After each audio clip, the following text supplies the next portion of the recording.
И этот научно-методический семинар у нас проходит в рамках курсов повышения квалификации преподавателей. По итогам этих курсов выдается удостоверение нашего университета. По количеству часов 36 часов назначено, да? И главным нашим, можно сказать, выступающим у нас является Цвени Циценбелек. Многие ее знают. Это наш давний друг, с которым мы уже долгие годы общаемся. Она является главным научным сотрудником отдела социологии Института философии Академии наук Монголии. И также является доцентом Института языков, международных языков Российского университета дружбы народов. Вот. И у нее Циценбелек доклад «Социологические исследования Монголии. Прошлое, настоящее, будущее». Прошу. Так, вам здесь.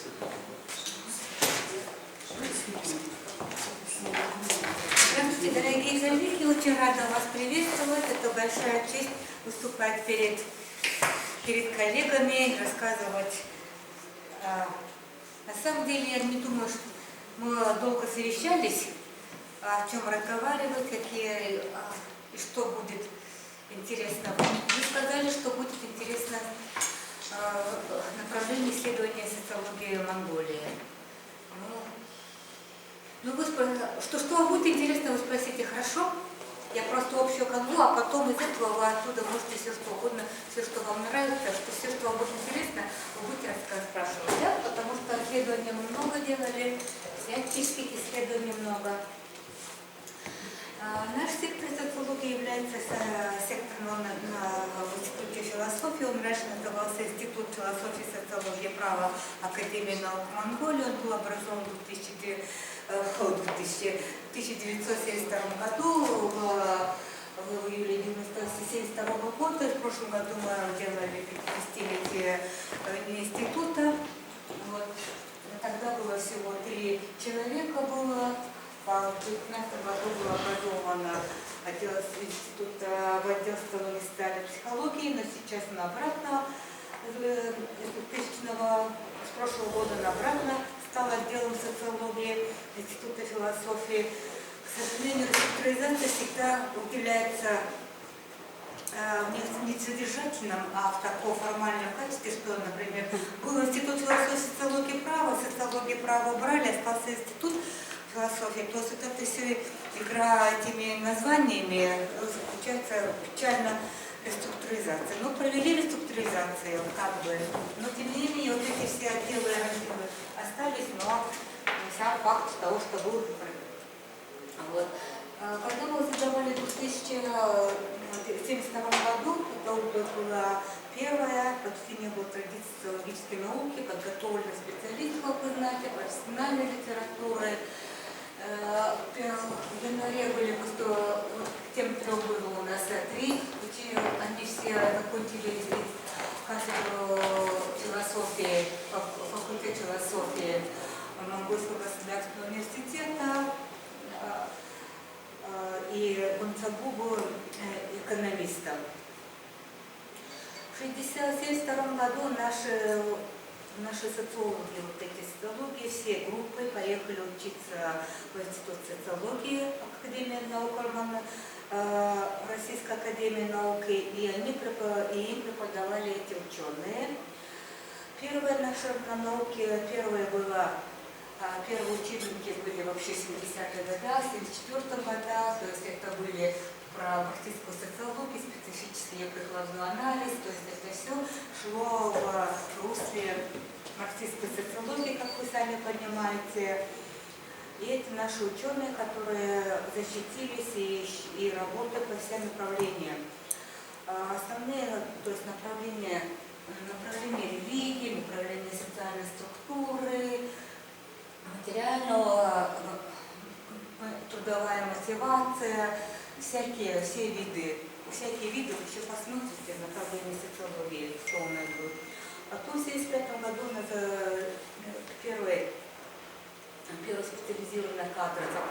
Польше по специальности социологии труда, потом учились в Чехословакии, именно специализированно по социологии и так далее. Первое исследование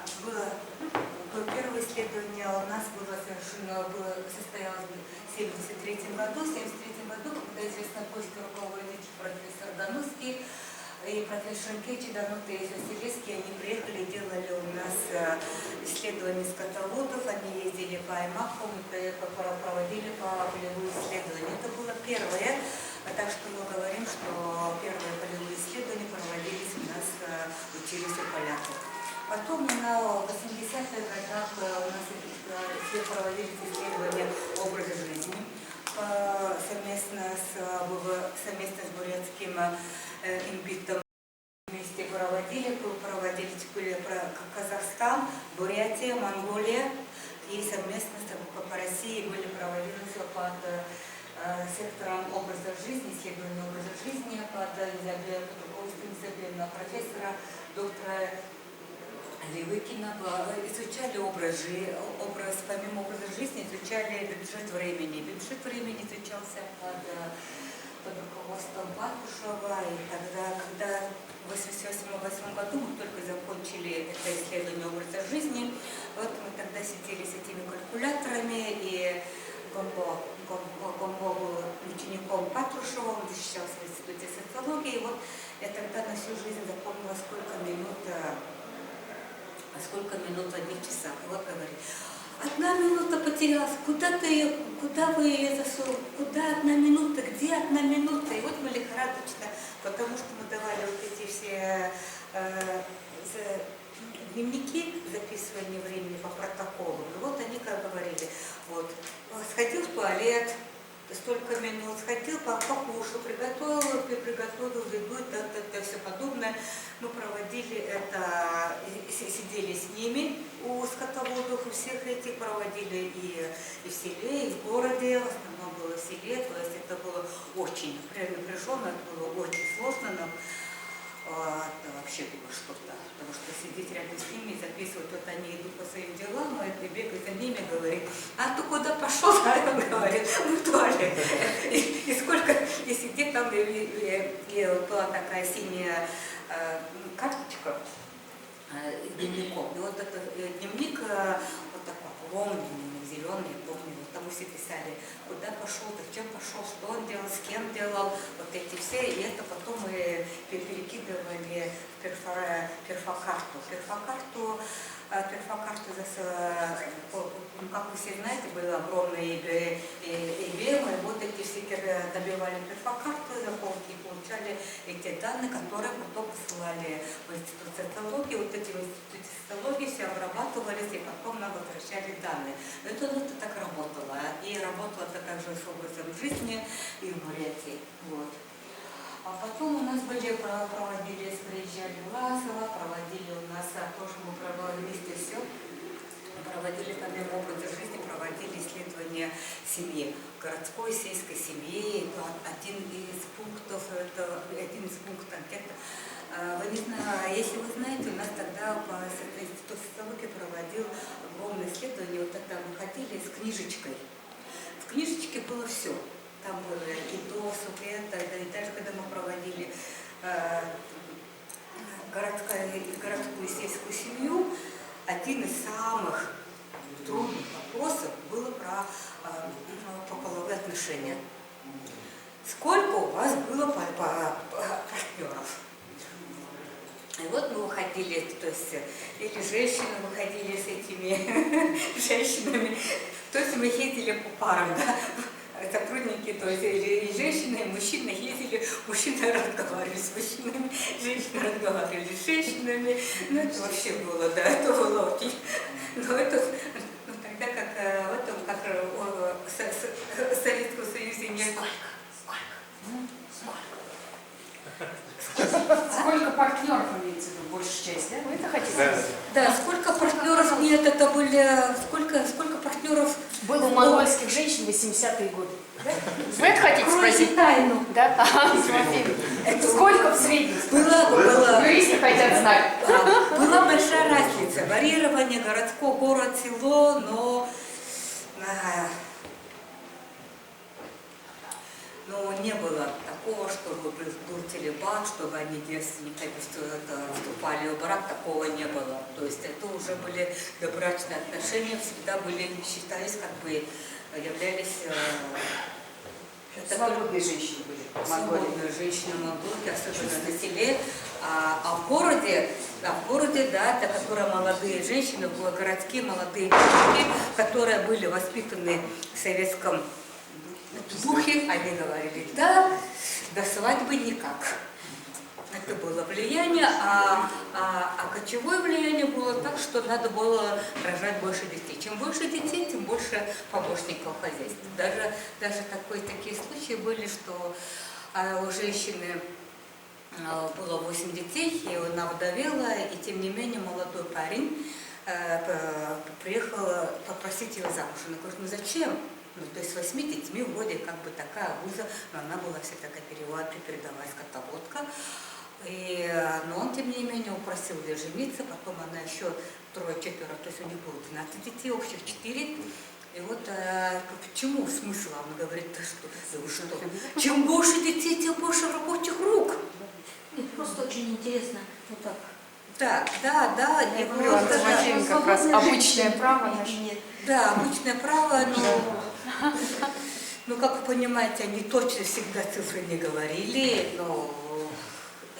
но это всегда было, это такая тайна, но вот они очень смущались, вот это говорили, и даже те вот это, скажи, но еще неизвестно, что это на самом деле это правда или неправда, потому что это все равно цифры завуалированные, но тем не менее они были, особенно на селе были достаточно такие свободные, то есть они говорили. А результат этого исследования где можно посмотреть? Оно в бумажном же виде же есть, да, уже давно, наверное. Канулов в годы перестройки, это мы проводили 80-е, 90-е, 91-е годы. Сравнительно можно было. Да нет, мы это все собрали, вели, и это все с компьютером, с этим огромным IBM, который был у нас в Институте математики и информатики, с рулонами, это все кануло. Очень жалко, да, вот так? Сравнительные вот эти вот, да, такие вещи, материалы. Да нет, ну вот эти все материалы, бюджет времени, вот это все, то есть были огромные, комплексные, мы ездили просто экспедициями по 45 дней вообще, то есть, ну какое-то, как это и всегда было везде, то есть и в Бурятии тоже там также ездили, вот, и наши, вот они говорили, например, проводили инструирование наших первых социологов, которые первыми работали, говорили, вот, что вы хотели, вот какие ваши вас тревожат, что бы вы думаете, это интересно. Вот. И они говорили, вот, например, говорила о том, что надо всегда думать об обществе, о людях. То есть не столько, сколько общество состоит из людей, например, вот, это надо человеческий капитал. Например, вот он говорил, что полагалось бы на исследование, research-oriented policy, например, вот говорил. Он был первым ведущим, говорил о религиоведении, социологии буддизма. Это социология атеизма, первое исследование было социология буддизма, атеизма, это был Ван Гог. Гунцагу, социология экономики у него проводились огромные, первые исследования у него были по теневой экономике, серой экономике, вот это он писал. Даштова писала о социологии личности, он очень сильно занимался и всегда тяготел к социальной психологии, например. То есть говорил о том, что слабый это ограниченный объем, это все. Вот, например, Гамбола, который занимался бюджетом времени, рассказывал о том, что социологи всегда должны оставаться вне политики.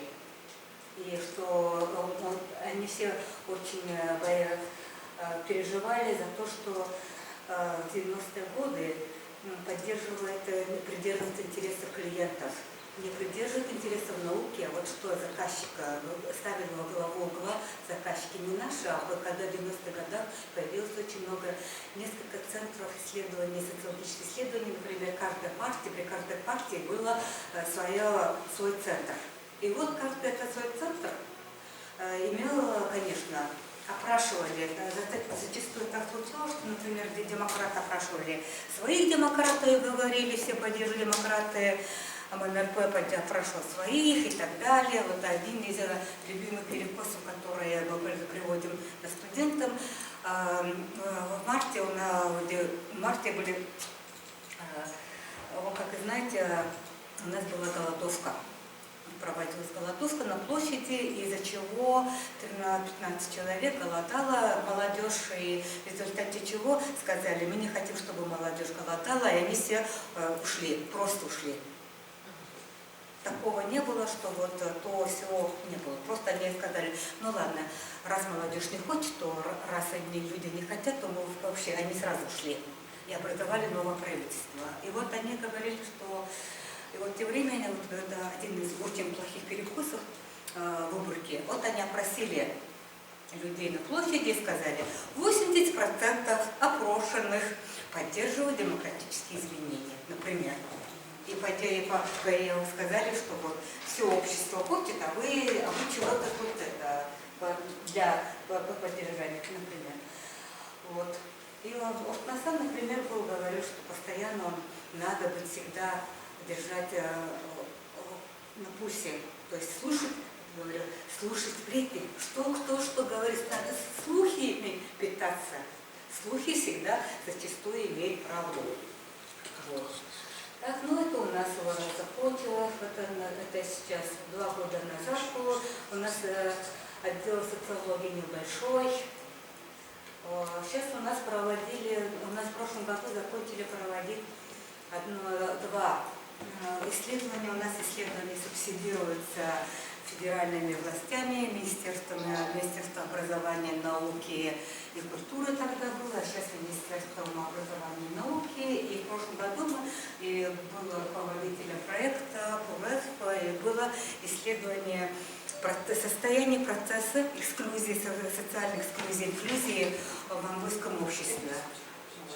Мы очень долго дискутировали, как перевести термин эксклюзия, инклюзии, дебютировали, очень были ожесточенные дискуты, но тем не менее мы все-таки перевели на монгольский язык.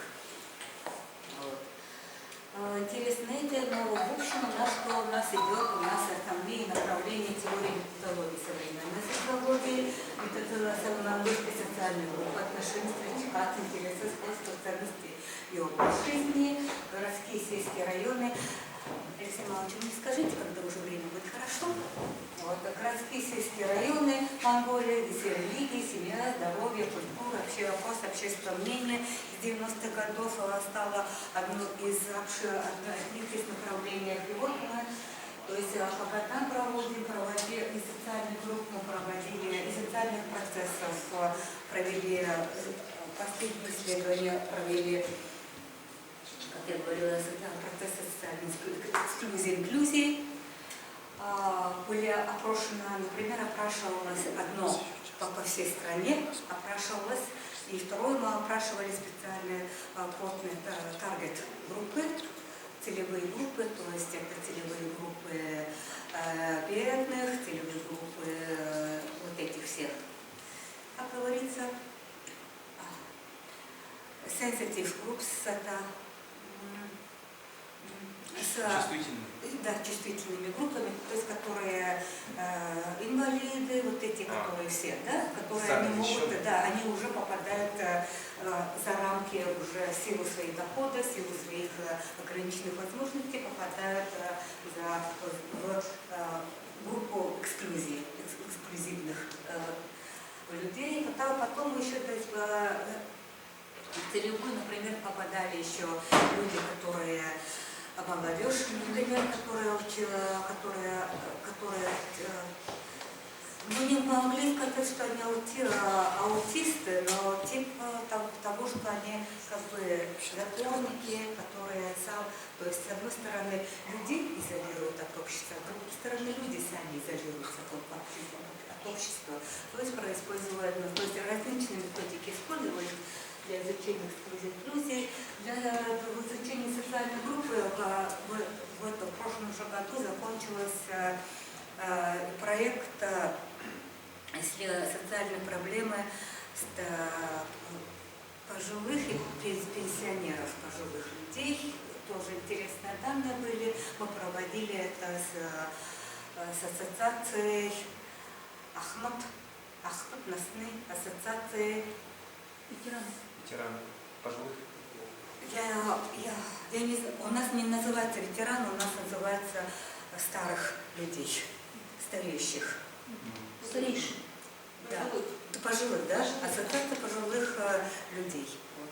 И мы проводили вместе с ними и подписали им рекомендации, то есть вот, по социальным группам по отношению к делали исследования, стратификация всегда оставалась в сфере наших интересов. По ценностям один мой блок моих лидеров, например, моя кандидатская тема моей кандидат, которая изучала в 98-м, она называлась «Традиционные современные ценности монгольской молодежи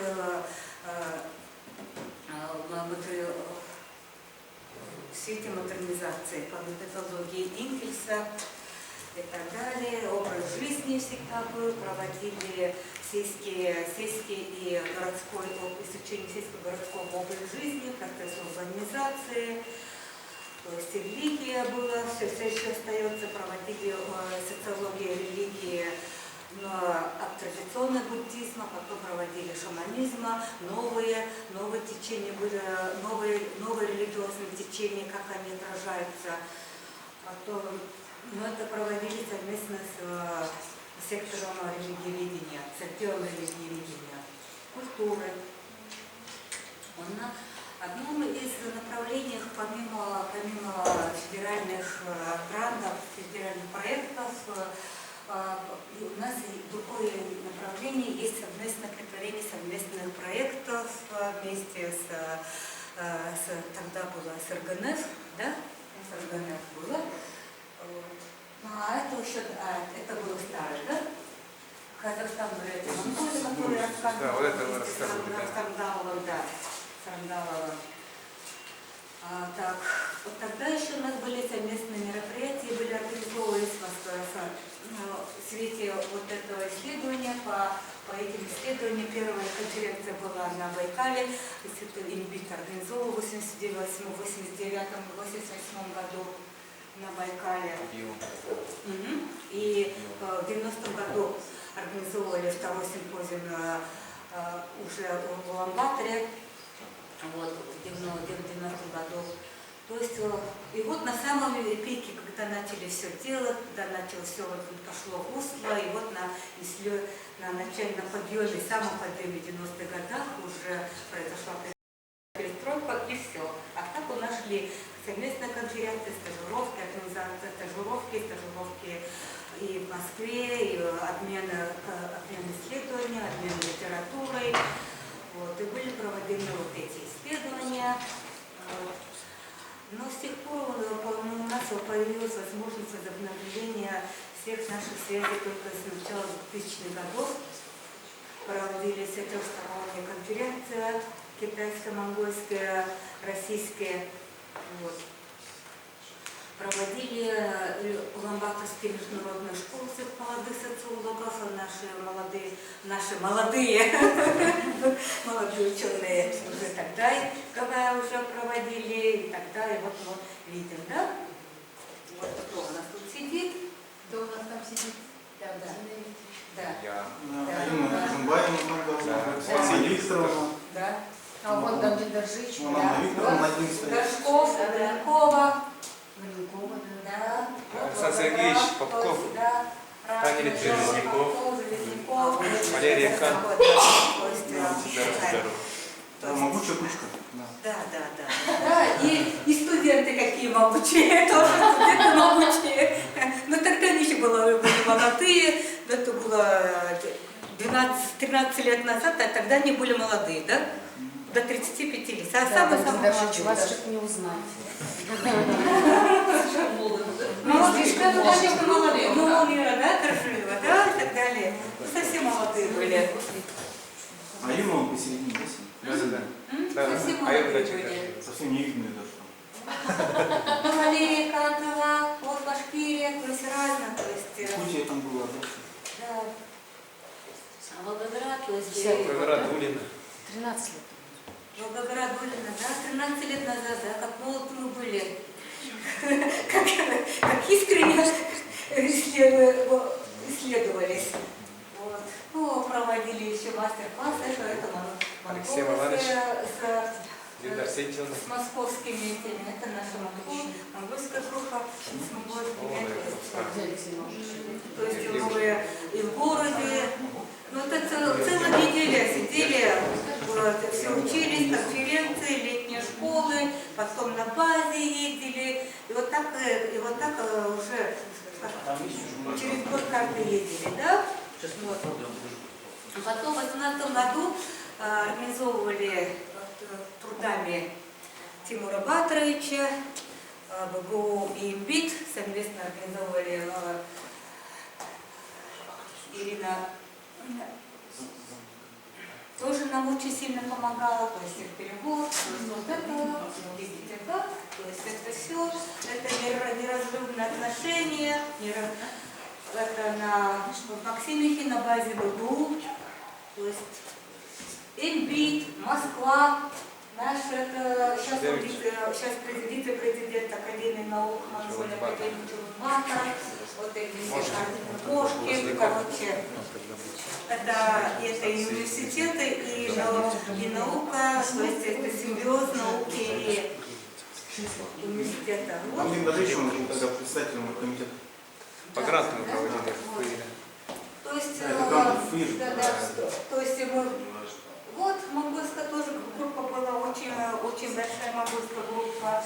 Еще, да, еще из Муиса мы привозили 30 студентов, тоже была огромная делегация. То есть, если было раньше, то теперь в 2018 году вообще было уже человек 60, наверное, да? Да, аспирантов было человек 15. Да, да, было все больше и больше, шире и шире.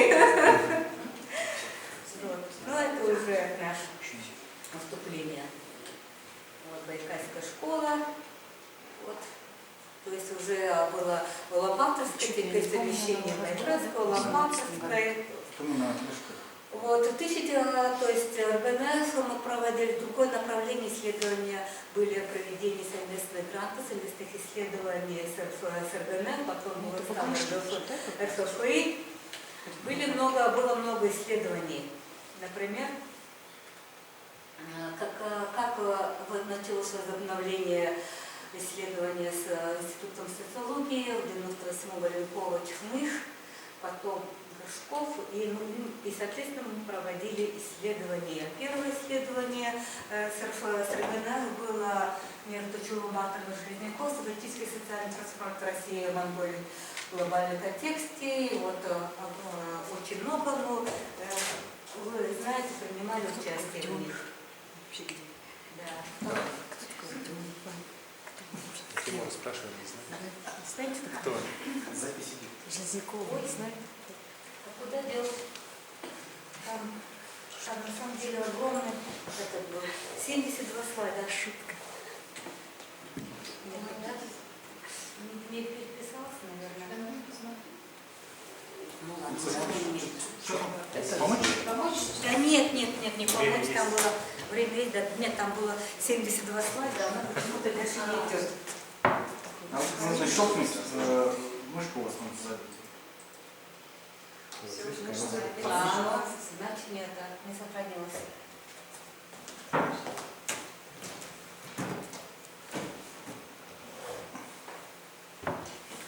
Бакша, можно спросить? Да. А вот социалистический период на каждом предприятии были социологи? Нет. В Советском Союзе у нас Нет, на каждом конечно. предприятии, на каждом Нет, заводе конечно. не было. Нет. Но у нас Учреждения обращались к нам, и мы проводили им исследования, например, планирование. Например, мы проводили в одном из колхозов, сельхозов тогда. Потом мы проводили в автобазе, на автобазе для шоферов, то есть стояли с этими опросными листами на остановках, и опрашивали шоферов и этих. Ну, разные исследования, тоже заказы, тоже госзадание, тоже было. Вот.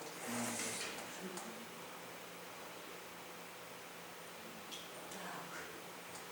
Если бы можно было... Вот вопрос, допустим, с американцами, с китайцами, с россиянами, там, с японцами условными. Есть. Ну, наверное, темы различаются, наверное, да? Различаются, конечно. Вот, а что интересно, допустим, нашим зарубежным партнерам? Какие темы? Зарубежными партнерами на самом деле, да нет, посмотрел, на самом деле это есть, слайды есть. Но пока я буду рассказывать, можешь ты оттуда взять,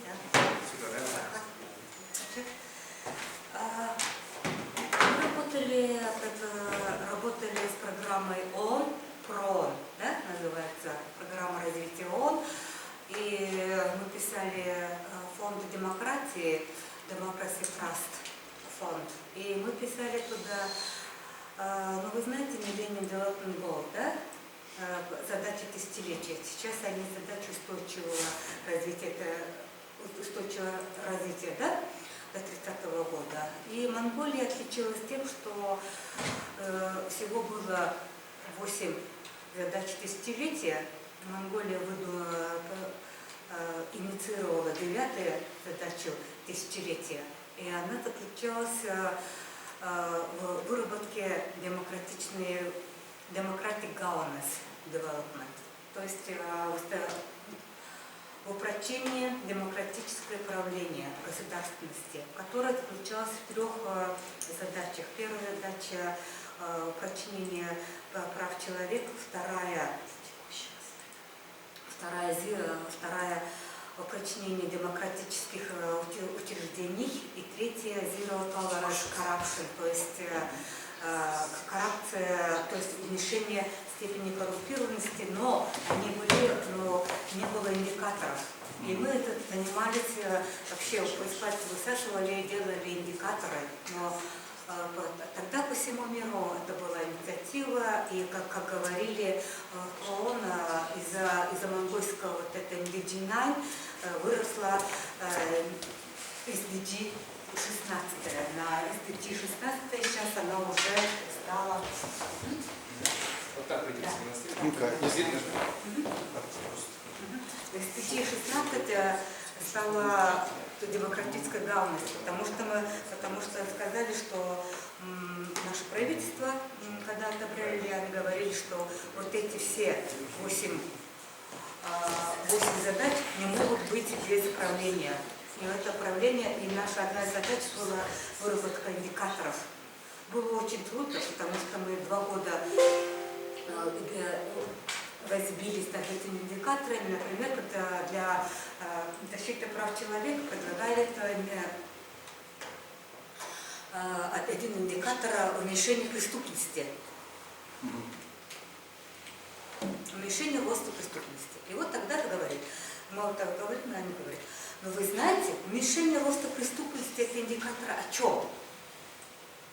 Это о том, что милиция хорошо работает, или о том, что люди меньше идут заявлять.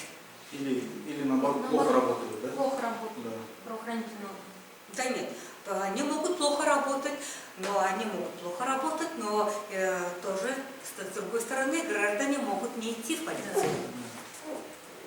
То есть, например, из-за потери телефона или из-за чего-то они могут не идти. То есть это вообще двояко, да? То есть или выявление хорошее, тоже с другой стороны, выявление хорошее. То есть вот это все, вот эти индикаторы надо быть с ними очень осторожным, потому что вот это все, вот надо делать точные замеры. Но тем не менее, вот, один из этих был международных проектов, были разные проекты на все виды этого. Да.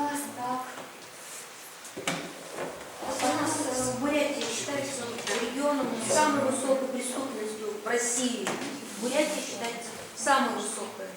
А когда вот вырасти, оказывается, что вот у нас все заявления, которые подают, все принимают. То есть Все у нас принимают, четко, да. А в других регионах они все время скрывают, возвращают эти заявления, не принимают. Ну вот об этом и речь, потому что высокий уровень преступности это о чем? Это о раскрытии или о хорошей работе? Это о чем, да, на самом деле? То есть это все всегда бывает двояко. Раз упало. А все из-за того, что как они регистрируют.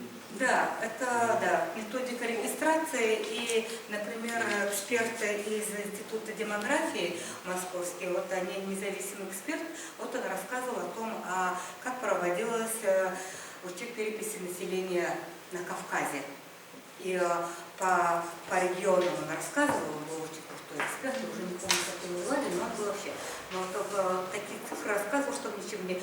У нас у всех это был вебинар, он рассказывал, что просто из-за того, в какой республике людей 2 раза просчитали. У меня такой вопрос, извините, что я... Да, конечно, всегда. Вот меня интересует, а вот в Монголии есть такое представление о том, что вот эти социологические исследования с участием зарубежного Инагентов нету. Инагентов нету. Это общественной безопасности очень серьезная ведь угроза. И что нужно все-таки предпринимать, да? Это было в начале 90-х годов, да, когда был фонды... И сейчас надо вот иметь в виду о том, что это... Нет, я говорю, тогда это было, да, а сейчас это уже, в принципе, ну, сейчас никто не хочет платить деньги, на самом деле, то есть это как бы...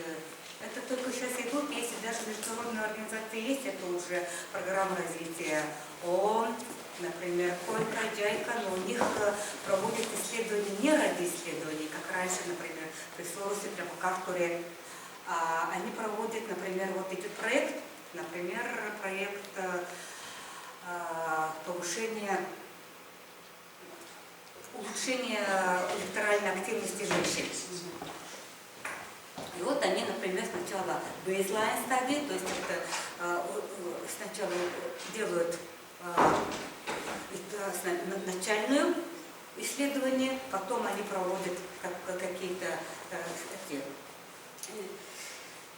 intervention акции проводят, и потом они сравнивают, удалось или не удалось. Но они это уже проводят в смысле, то есть, как не ради исследования ради исследований, а в смысле, то есть, посмотреть, есть ли разница, то есть program evaluation, когда они делают мониторинг, насколько эффективно оказалось притворение вот этих всех программ и так далее. А потом мы проводили вот исследования с руководителем моим. Вот эти все, у нас было 3 проекта, то есть сначала у нас были интересные национальные идентичности, мы проводили исследования Калмыкии, Бурятии, внутри Монголии я еще давно проводила, еще проводили в Монголии. Потом это плавно перетекло в идентичности, потом это перетекло, то есть надо было посмотреть, но из идентичности перетекают механизмы определения себя и самости чужих других. И хотели вот это эксклюзию, но эксперты не поняли и переименовали интеграция дезинтеграция, потому что, как понимаете, для фондов нужно хорошая топинг, да, то есть хороший соус нужно полить, удобрить, чтобы люди эксперты поняли. Интеграция, дезинтеграция хорошо пошла и все одобрили. Потом были такие проекты, потом Людмила Владимировна Баднаева с Рухнашцаном проводили исследования 35-х. Вот это все проводились совместно по РГНФ. Вон, Тимур Батровича, Пасельская, да. Потом вон проводили с Баднаевым. Ну все видите, да, все одни и те же лица. Да. Баднаева, Маленкова, Водораев, Батмутыренов, Абаева, вот это все вот еще проводили, да, вот. Это еще другие исследования, например, не только наши социологические, но совместные исследования проводили, монголо-бурятские исследования проводили. Этот слайд был предоставлен Данилом Доржевичем. Да. Так. Ну вот это всякие результаты исследования, то есть сравнения делались по Монголии, Бурятии, то есть как, что, результаты, выводы. Сейчас что у нас идет? У нас идет один из направлений что у нас было, тоже социально-культурная, без теории методологии, пробовала, я пробовала различные виды и методы использования. Вот, это последние, например, некоторые работы, которые выявились в этом. Ну вот, разные работы, это уже самые старые, как вы видите, да, совсем обтрепанные такие социалистические. Сельская молодежь, рабочая молодежь, интеллигенция, образ жизни, вообще все трансформации монгольского общества со всех сторон были, то есть и право, то есть все гуманитарные и общественные ученые в институте объединились и написали коллективную монографию, как бы энциклопедию, что произошло с 90-х годов. Потом у нас вот развитие социологии Монголии, социальный портрет монгольской молодежи, урбанизация Монголии, процесс состояния. Вот. Это с Попкова грант, который вместе был. Российско-монгольская молодежь, участие, то есть книги переводим, СПСС активно преподает. Потом мы переводили книги с Мозера на монгольском языке, это уже второе издание. То есть много всяких, еще один из аспектов нашего, это написание всяческих учебников, работа, то есть, например, типология социологических данных, например, основатели социологии, трудовая социология, методы методология социологических исследований, качественные исследования. Маленькая книжка была, брошюрка социология, городская социология, теория, методология. Есть один из, все эти данные, которые мы собираем, мы выпускаем маленькие брошюрки «Монголы в зеркале социологии». Потом еще одна из этих, это прикладная, это маленькие вот эти частично, например, проводили урбанизации, и для школьников это был сделан буклет. Нет, вот.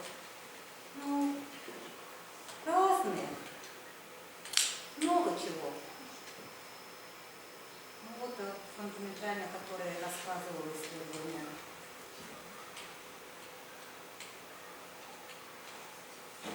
Это которые исследовали совместными с тем, которые я рассказывала, оценка демократии в Монголии.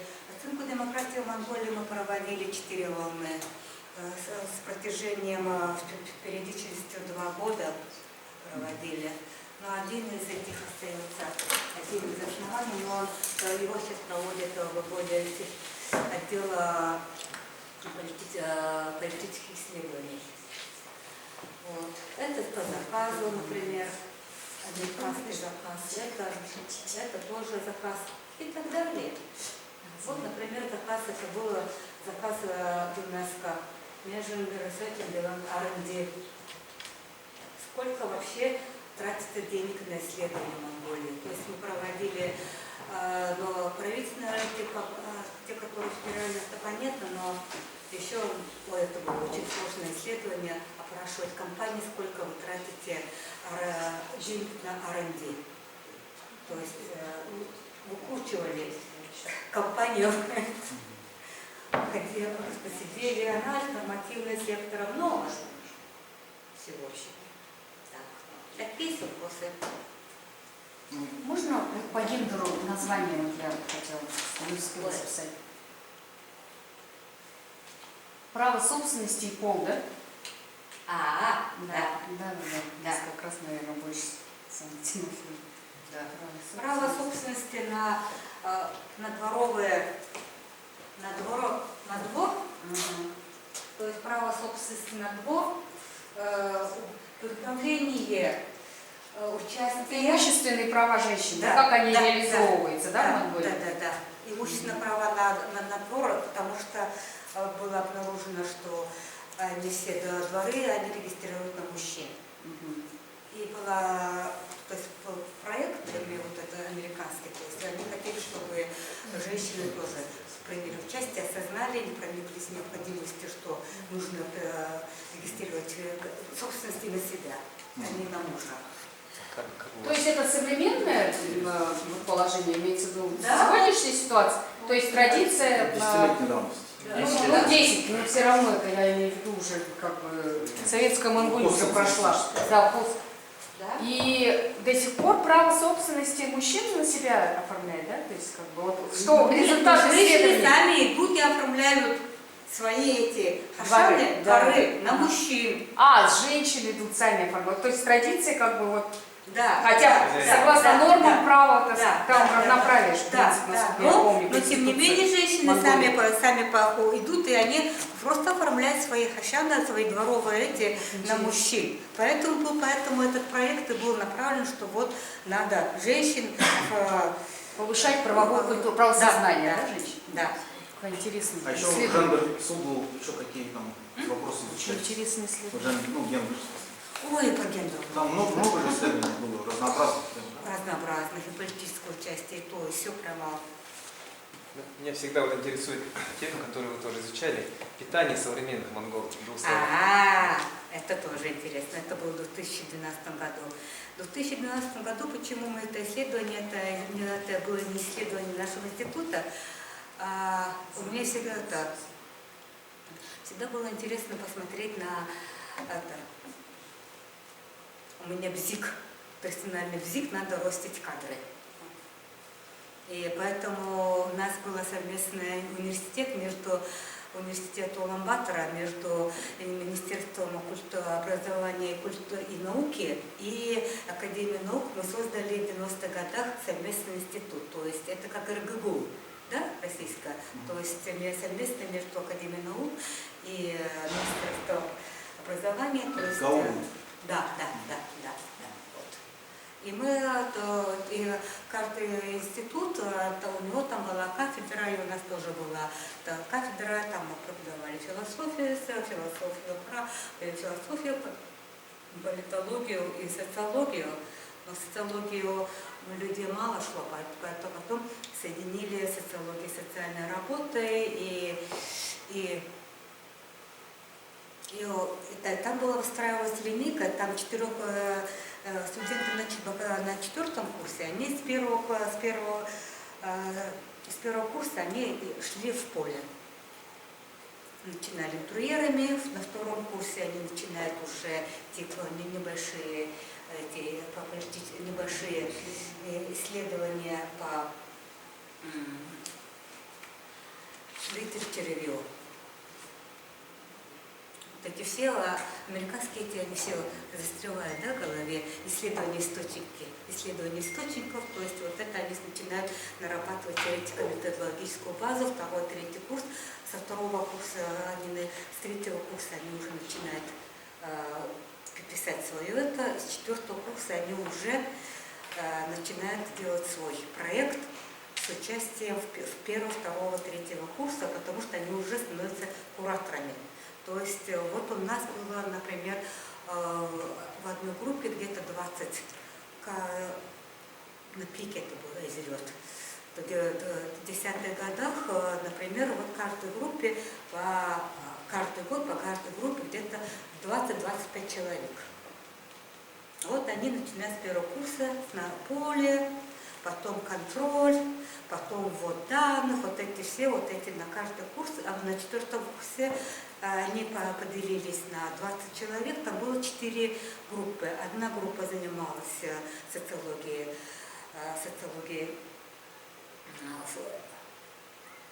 еды, фуд. Да, питание. А другая была социология религии, потом третья была социология семьи, политика, она называлась marriage politics. Кого выбирают? Брачная. Да.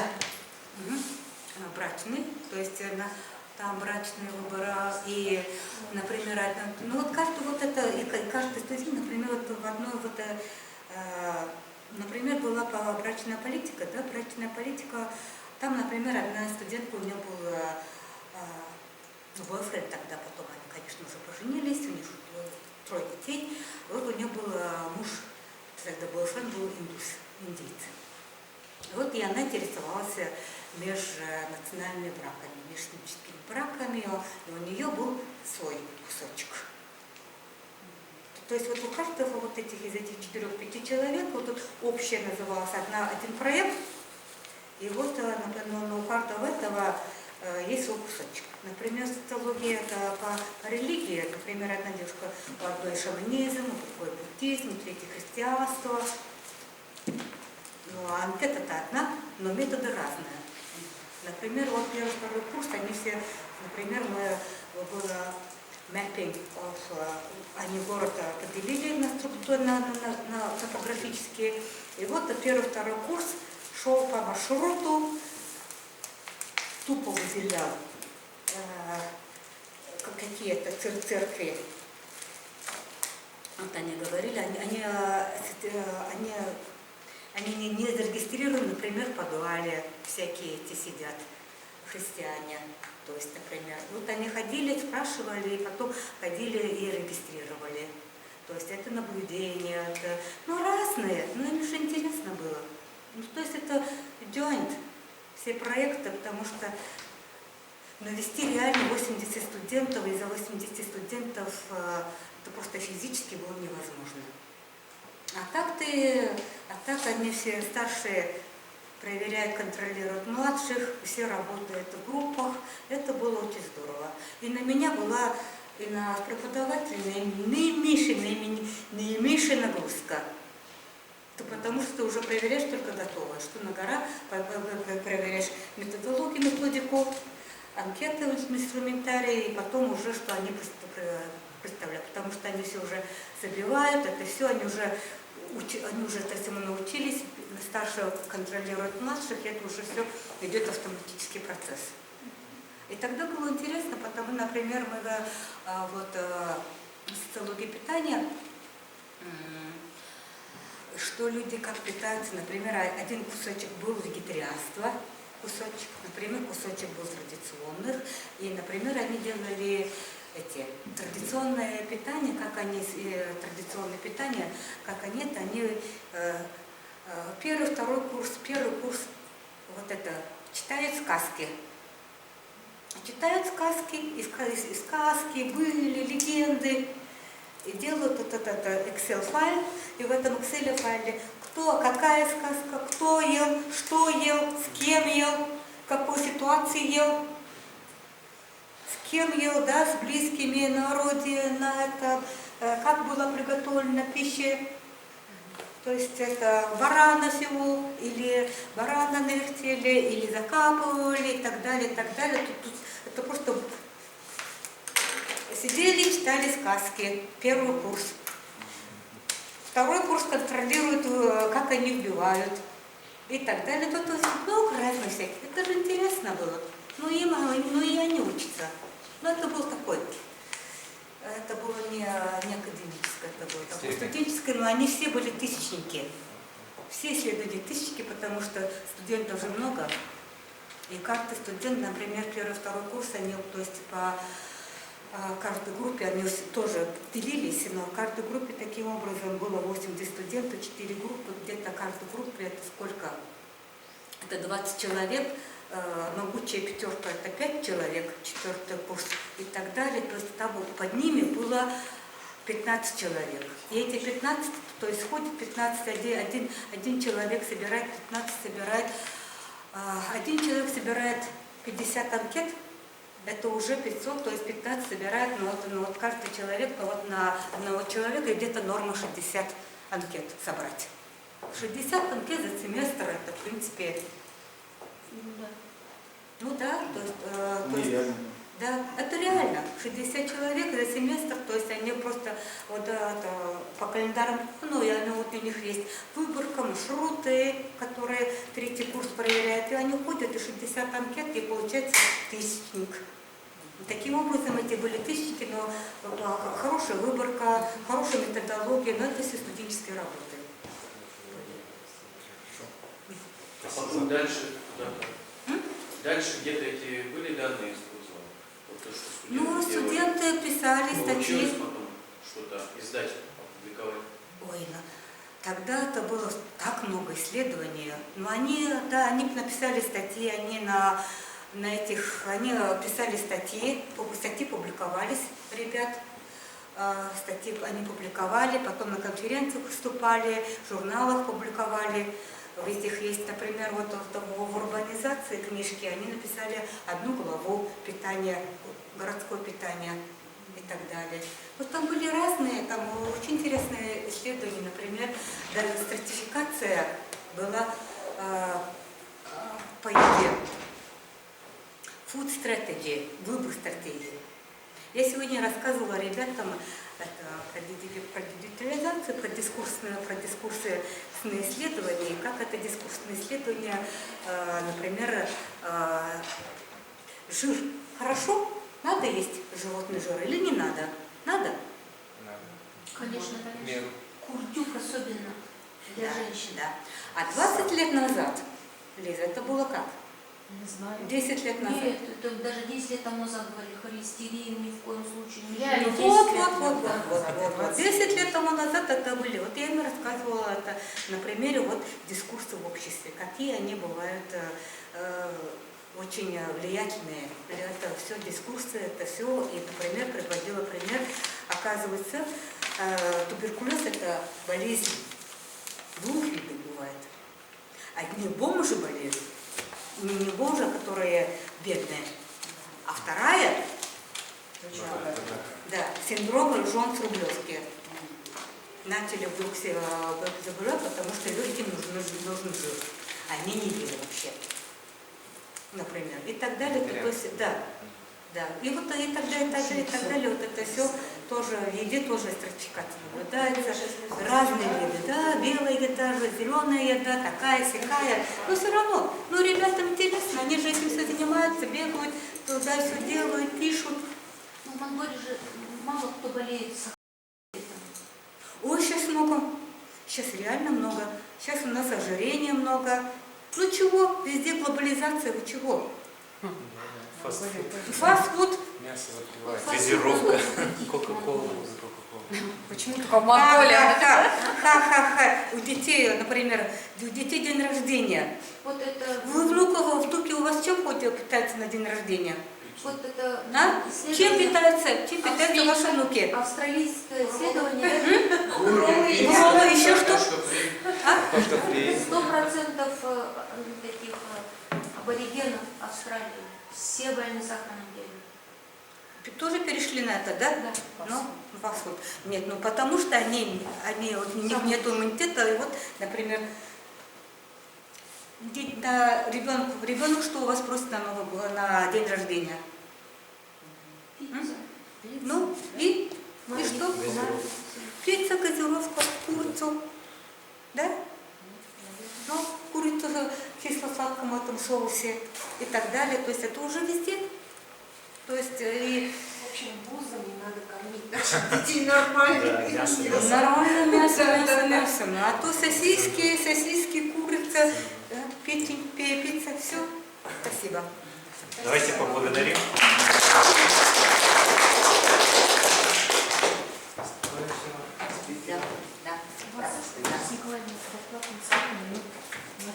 Зачем вы успеете соскучиться по мне, да? Я уже, наверное, отклонилась. Так, Следующий выступающий у нас время до 3 часов по расписанию. Чупеева Лариса Николаевна, кандидат социологических наук, доцент, старший специалист по исследованиям Центра управления регионом. Тема «Социология на пульсе развития региона». Добрый день всем участникам. Вот, спасибо за приглашение. Пока мы были на конгрессе социологическом в Москве, На грушу ездили, да? Нет, у нас был свой социологический конгресс в рамках ОНО «Диалог региона». Это 187 социологов России, когда мы собирались, обсуждали наши проекты, методологию и некоторые моменты. Вот. Но сейчас мне предложили выступить с такой вот тематикой социологии на пульсе развития региона. Буквально в 2 словах по поводу того, чем занимается Центр управления регионом. Собственно говоря, наша основная задача – это работа с инфоповесткой в регионе, сохранение стабильности, работа с фейками, замерение социального настроения, самочувствия, уровень доверия, лояльности. Такие центры созданы в каждом регионе Российской Федерации, и, собственно говоря, в рамках работы таких центров у нас существует отдельное направление социология. Вот, и, собственно говоря, наш московский офис разработал свою методологию исследований, и поэтому все наши исследования, они у нас проходят в онлайне. Вот, что заметно сокращает время сбора, написания отчета, обработки данных, поэтому в месяц у нас в среднем выходит около 4 исследований. Вот. Поэтому динамику нам, в принципе, мы замеряем ежемесячно. Так. Ну вот социология в регионе. По сути дела, мы работаем на сегодняшний день в 2 социальных сетях, это ВКонтакте и в Одноклассниках. До того, как были запрещены Инстаграм и Фейсбук, мы собирали в Инстаграме. И на сегодняшний день, вот в этом году, мы будем апробировать введение новых источников, это Telegram-каналы, WhatsApp и Viber. Viber для нас более приоритетный, потому что в основном наше население Республики Бурятия как раз-таки сидит в Viber. WhatsApp для нас не столь популярен. Почему Telegram интересен? Потому что Telegram предпочитают в основном мужчины. Если женщины в основном сидят у нас в Viber, то мужчины у нас сидят в Telegram. Вот такая вот особенность нашей аудитории. Ну и, соответственно, по возрасту мы то же самое смотрим. Если нам нужна родительская аудитория, это Viber, безусловно, потому что все практически детские сады, Родительские чаты, школы, да, и так далее, даже чаты, это все в Viber. Я не знаю, почему такая популярность. Нет, папские чаты менее активны у нас, вот в чем дело. Вот, поэтому если они есть, тогда они больше в Телеграме. Ну вот, собственно говоря, такая аудитория. По этим 2 сетям ВКонтакте и Одноклассники тоже есть особенность. ВКонтакте более молодежная аудитория, в Одноклассниках более возрастная категория. Поэтому, когда мы собираем с 2 сетей, мы как раз-таки выдерживаем вот эту вот возрастную структуру, что для нас важно, чтобы у нас не было перекоса, что мы собрали только молодежь или только там людей старше 40 лет. Вот. Так, какие прикладные задачи мы на сегодняшний день имеем, какие мы выполняем? Ну, прежде всего, это измерение тональности того, что у нас здесь происходит. То есть, как люди оценивают положительно, отрицательно, их отношения, их взгляды, мнения, чувства, эмоции. Дальше мы смотрим информированность. Информированность по какой-либо тематике. Я здесь не стала расписывать тематику. Почему? Потому что мы, как, скажем так, организация, которая связана с властью, очень много тем, связанных именно с высшими должностными лицами. Поэтому я не могу это озвучить. И тематика СВО, которая тоже на сегодняшний день для нас актуальна, тоже идет ежемесячный замер, и нам необходимо, вот, собственно говоря, смотреть вот этот момент информированности. Вот. Следующий момент – это момент лояльности, то есть вот как они оценивают, могут или не могут. Вот в этом сезоне, условно говоря, да, весной у нас появился такой вопрос, где мы замеряем, скажем так, ощущения людей, как они оценивают российскую армию. То есть может российская армия защитить или не может. Учитывая, что у нас на сегодняшний день идет очень активный такой, знаете, агрессивный момент в интернете, связанный с фейками, Ну, ни для кого не секрет. И вот нам необходимо смотреть, чтобы вот эта тональность не поменялась. В целом, по Бурятии я скажу, что мы очень лояльны. Вот. И к высшим должностным лицам Российской Федерации и Республики Бурятия, и все, что касается, вот, допустим, российской армии. Вот. Что касается нашей вовлеченности. Вовлеченность – это готовность участвовать. Готовность участвовать. Если мы говорим о федеральной повестке, то это в основном вовлеченность в акции протеста. То есть какой у нас протестный потенциал. И вот знаете, здесь интересный такой момент, что когда мы говорим о протестном потенциале относительно именно политических каких-то событий, он у нас низкий. То есть в основном люди не готовы выходить на акции протеста, на митинги и там бунтовать. То есть вот против СВО 79% не готовы. Вот. Причем статистически значимой разницы у нас нет между возрастами и между полом. Ну, то есть вот не готовы и не готовы. Когда мы проводили исследование региональное, оно касалось экологии, проекта «Чистый воздух», газификации и так далее. И вот в том числе задавали такой вопрос, а готовы ли вы выйти на акции протеста, если экологическая ситуация будет ухудшаться? И мы получили прям противоположный результат. То есть люди готовы, когда мы их спрашиваем, а что именно-то вас подтолкнет к участию в акциях протеста? И здесь даже, знаете, не грязный воздух там Улан-Удэ их больше всего беспокоит, а тема номер один – это экология Байкала. То есть вот если экологии Байкала реально будет что-то угрожать, и люди будут это чувствовать, тогда да, готовы. Почему мы это измеряем? Потому что для нас важно понять, где такие вот точки есть тонкие, да, на которые можно надавить и поднять население. Потому что все моменты, связанные с политикой, наш народ держится очень крепко. На протяжении вот всего года, что мы замеряем, они, в общем-то, держатся. Вот такая вот вовлеченность она может быть. Сейчас, вот в настоящий момент, мы проводим исследования по кибербезопасности в Бурятии среди наших жителей. И вот тоже возникает вопрос, насколько они считают, допустим, безопасным тот же интернет. Ну, сейчас идет спор, поэтому я данный процент не могу вам сказать, но тенденция такая, что люди не чувствуют проблем, допустим, в ограничении интернета, да, что интернет может наносить угрозу там, традиционным ценностям и так далее. Но что касается, допустим, агрессии западных стран против России, тут мы сразу там видим резкий рост. То есть люди и действительно воспринимают интернет как источник угрозы. Вот эти моменты есть. Ну, собственно говоря, когда мы замерили эти, скажем так, KPI наши, мы работаем с мониторингом и анализом. То есть мы, так, я забегу немножечко вперед.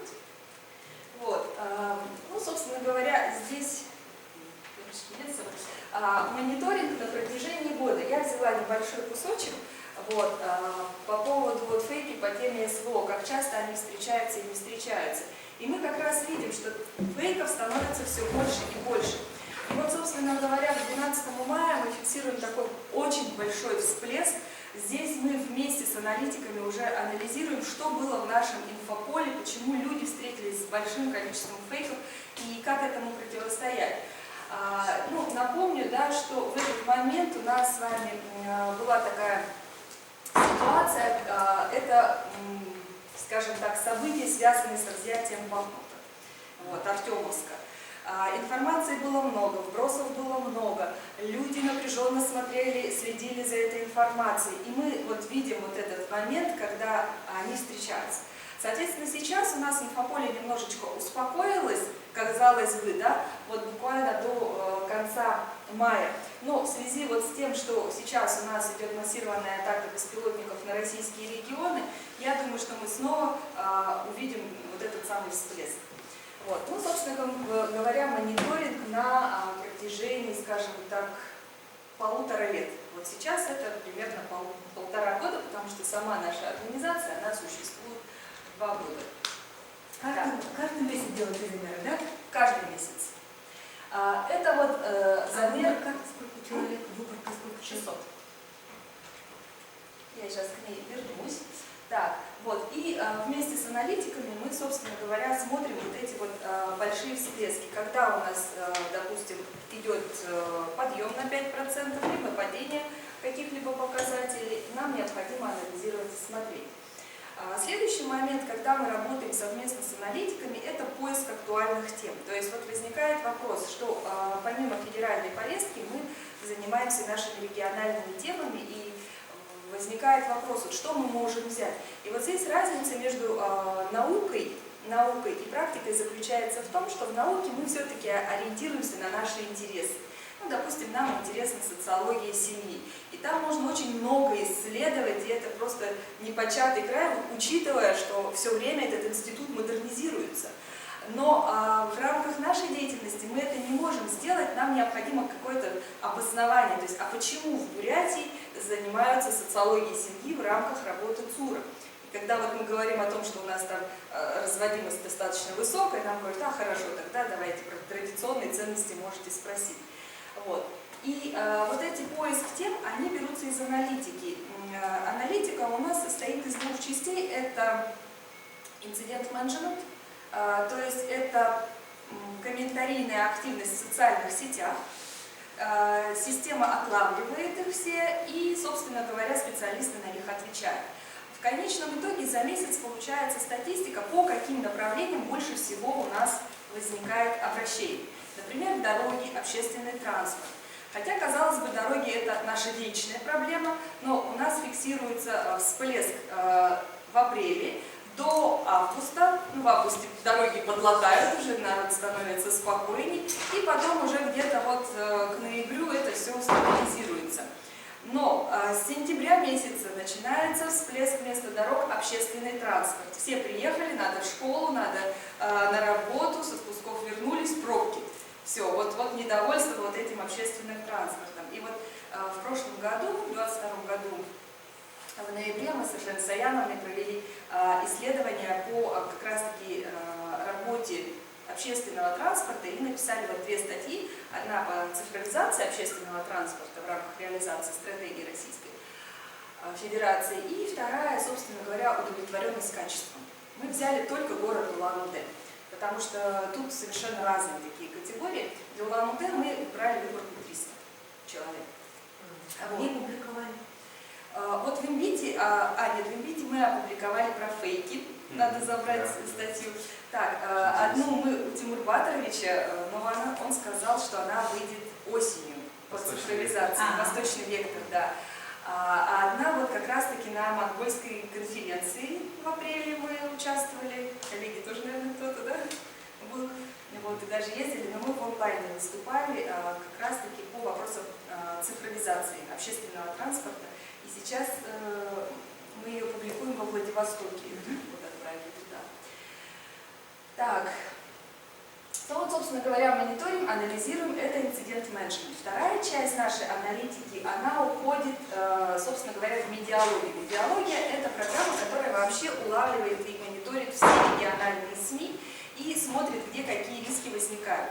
Исходя из этого, мы точно так же смотрим, что за несколько месяцев у нас возникали риски. Там, допустим, у нас вот 1,5 года назад, 2 практически была такая проблема острая, резонансная, это бездомные собаки. Вот. И когда мы приходим, я говорю, ну вот то-то, то-то, мы хотим по бездомным собакам, что у вас есть? Я говорю, да у нас, в принципе, там обращения имеются, но, в принципе, не так, чтобы прям супер.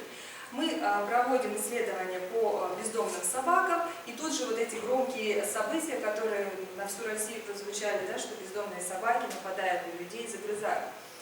Но самое интересное, что в этом исследовании, да, вот мы, знаете, чем хороша социология вот именно в связке с властью, что когда мы смотрим комментарийную активность, мы, как правило, видим, что, ну, про собак, если возьмем, убить, наказать, уничтожить и так далее. Ну, то есть, вот всегда вот такой вот негатив. Комментарийная активность – это негативное поле. Но ведь существует и другая сторона, которая не пишет, потому что она боится хотя бы даже травли в комментариях, да? Но она существует. И вот мы посмотрели в рамках этого исследования, что на самом-то деле чаще всего причиной вот этих нападений являются не бездомные собаки, а безнадзорные. То есть, когда хозяйская собака пошла и, как говорится, нашла себе приключений. Вот. И вот это совершенно большая разница. Потом у нас есть федеральный закон, который говорит о том, как мы должны содержать своих собак, особенно опасных пород. Никто не знает об этом, о том, что у нас есть возможность там, быть общественником, который следит там, за порядком и так далее. Пожалуйста, тебе никуда не надо, ты живешь на своей улице, ты можешь быть уже этим человеком. Об этом тоже никто не знает. И вот это вопрос как раз-таки об информированности. Закон существует, он принят, но о нем никто не знает и никто не следит за его выполнением. Ну вот, собственно говоря, медиалогия, вот, и о полномочиях, Знать не хотят. и о полномочиях тоже. Вот. Если это, допустим, ОСИ, это агентство стратегических инициатив там, по качеству жизни, это с ними согласовывалось огромное исследование, и опросы... Они платят. Они платят центральному офису, мы работаем за зарплату. А респонденты просто по доброй воле. А центральным этому они платят, то есть это уходит на поддержание платформы и на... Нет, не только на это, потому что сама организация, она финансируется из бюджета Российской Федерации. Да, то есть тут и то, и другое. Понимаете? И вот они в рамках государственного заказа должны выполнять такие исследования. Вот. Точно так же, как вот нам даются федеральные деньги, да, федеральный бюджет, мы на них проводим федеральные опросы, но нам еще даются федеральные деньги для того, чтобы мы провели свои региональные опросы.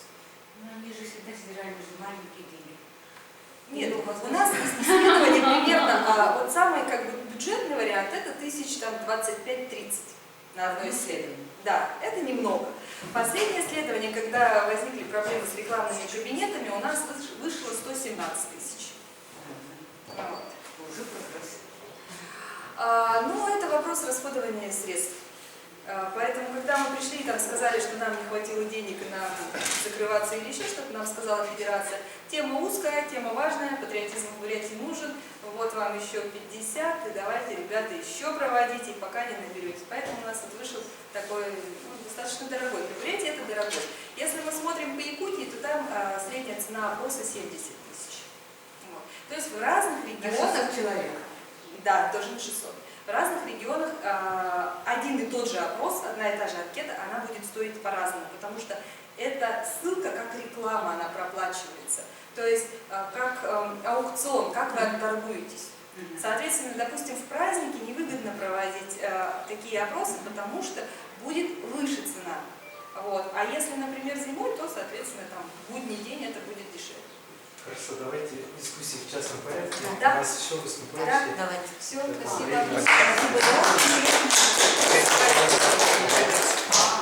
Так, выступающий у нас Я сейчас зачет придешь? Магнит Рашидович Бадагаев, доктор социологических наук. Так, народу все меньше и меньше. Это связано с тем, что, во-первых, видимо, пара закончилась, да? Зачетная неделя.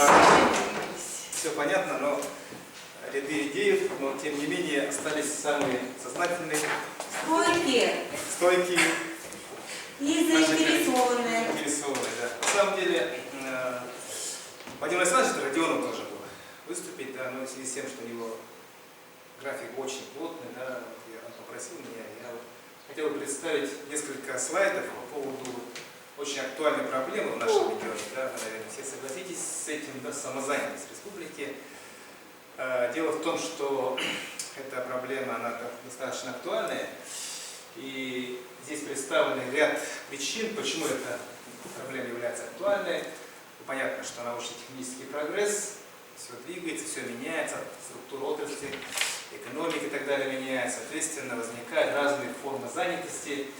И это, наверное, закономерный процесс, что как раз-таки демонстрирует, с одной стороны, развитие региона, развитие экономики, но в то же время надо сказать, что именно 90-е годы, наверное, сильный толчок дали тому, что форма занятости начали существенно меняться. Порядка 10 разных форм занятости здесь, наверное, вы знаете, да, там сезонная, циклическая, там и так далее, перечислять не буду. Как раз в 90-х годах, вот именно в период турбулентности, возникли очень серьезные проблемы, которых вы знаете, это безработица, уровень жизни населения снижаться начало. И в качестве вот адаптационных механизмов появились вот такие формы, как неформальная занятость, самозанятость. Да? Как раз таки это связано с тем, что это закрытие предприятий, возможность свободного трудоустройства, возможность свободы действий. Все это, конечно же, повлияло на то, что самозанятость начала существенно увеличиваться. Проблема в том, что эта форма, она поддается, или слабо поддается регистрации, и на протяжении 30 лет, наверное, да, эта проблема она до сих пор дискутируется, и, наверное, нет таких нормальных вариантов методологии изучения самозанятости. Чуть попозже там еще будут данные, да. И вот возникает, конечно же, необходимость их учета и выведения граждан из теневого сектора. Официальная как раз таки методология Федеральной службы статистики как раз вот гласит, что для определения неформальной занятости принят критерий отсутствия государственной регистрации в качестве юридического лица. Также определяется как разница между числом всех занятых в экономике, да, и количеством рабочих мест, замещенных юридических лиц. Здесь есть определенные нюансы, наверное, как вы понимаете. Вот так примерно считается. И по этой методологии, например, в 2017 году, как вы видите на слайде, да, из 30 миллионов занятых россиян 21,7 имеют дополнительное основное место работы, неоформленные заработки, либо получают часть зарплаты в конвертах. Это очень большие цифры.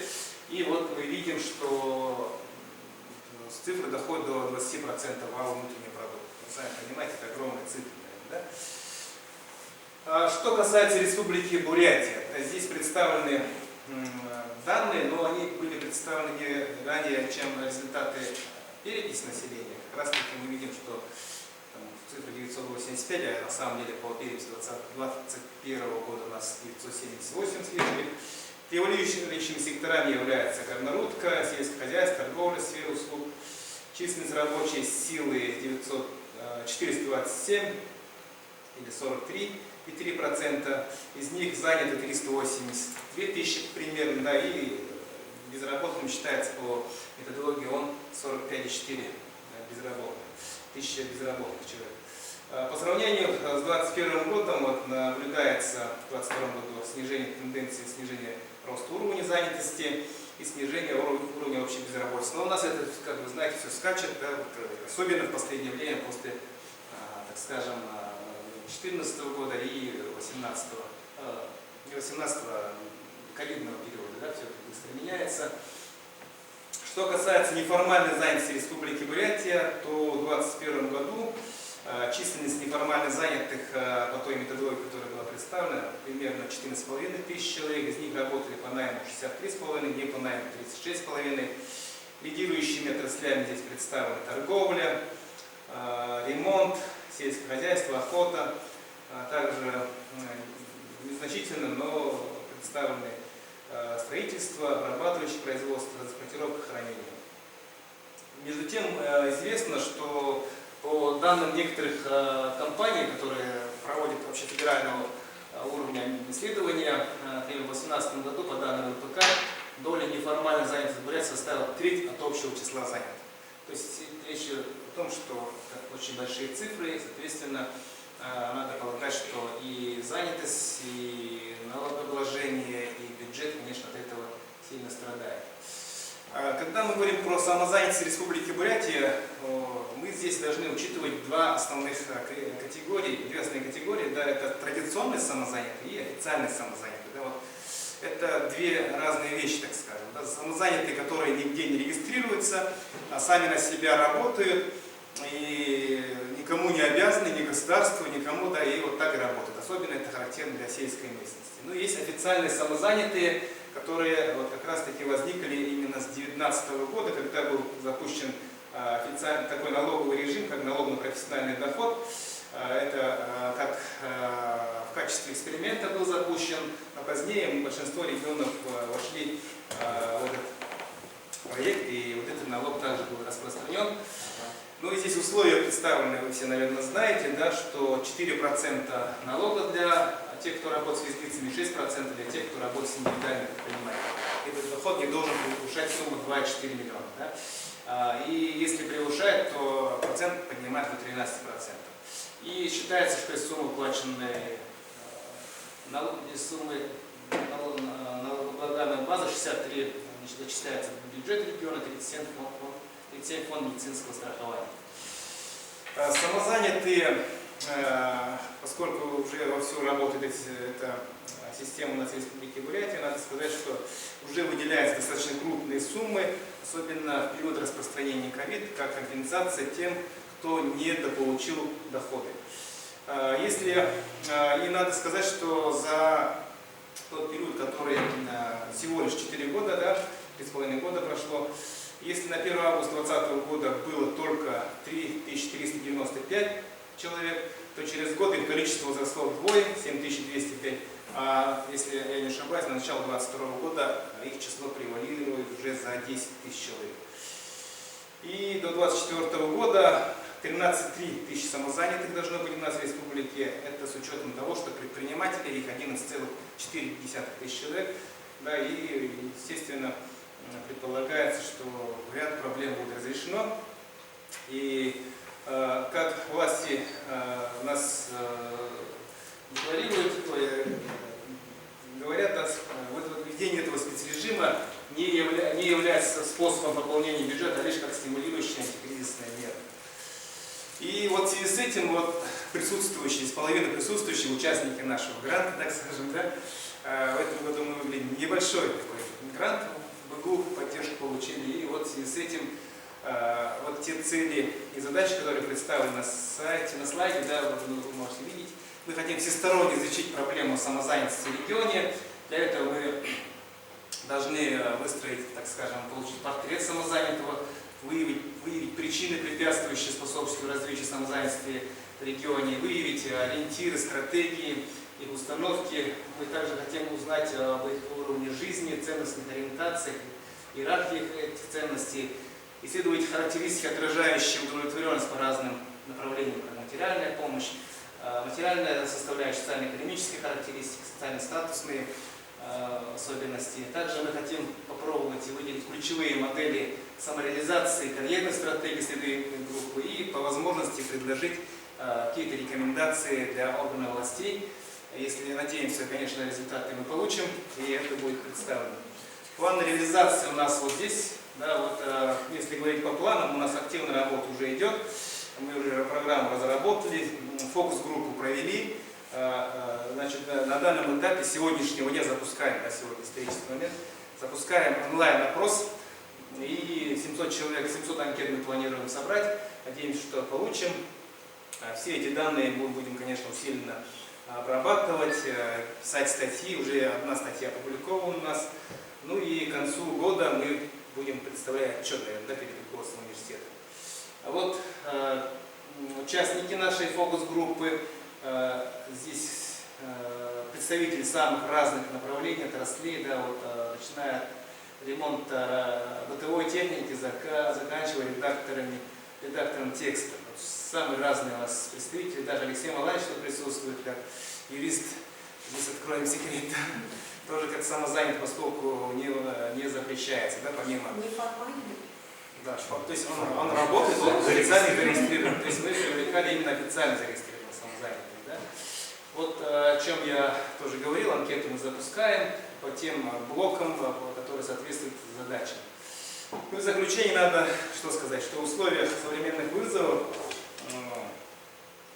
турбулентности, неформальной занятости и самозанятости в секторах экономики сохраняет свою адаптационную значимость как для экономики, так и различных социальных групп населения в целом. Потому что здесь и плюсы, и минусы. И с одной стороны мы говорим, что теневая экономика – это большой минус. С другой стороны, когда нет возможности нормально трудоустроиться или работодатель не берет, низкая заработная плата, для многих семей, особенно сельчан, да, как раз таки самозанятость, неформальная занятость – это большой такой вот шанс или механизм для адаптации к существующим серьезным условиям, да, которые регулярно возникают у нас в форме вызова. Да. И в связи с этим также возникает особая система трудовых отношений, когда работодатели намеренно идут на то, чтобы принимать без оформления соглашения, трудовых соглашений, да, и, соответственно, всем выгодно. Да. И работодатель не платит налоги, и он получает прекрасные результаты. И наемный работник получает хорошую зарплату без налогов, да, и всем хорошо, если не говорить о будущем, конечно, такие моменты есть. Также